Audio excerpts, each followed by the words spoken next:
សូ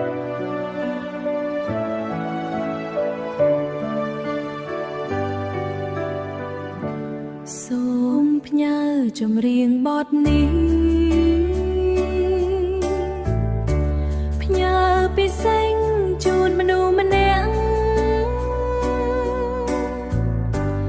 បើបង្ហាញដោយមិនលាក់ម្នាក់នោះមានឈ្មោះថាម៉ែតែងអបថែកូនស្នួនពីស្អីលះបង់អ្វីៗគ្រប់យ៉ាងព្រោះកូ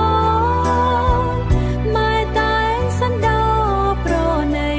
ស្នួន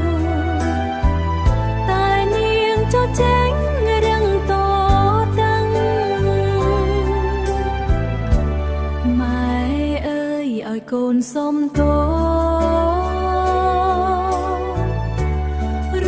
កំហុងកូនខំកូនឡ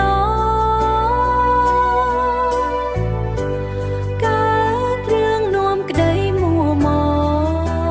ងអូកូនពៅនួនល្អដឹងខុសហើយស្នាមញញឹមម៉ែជាកម្លាំង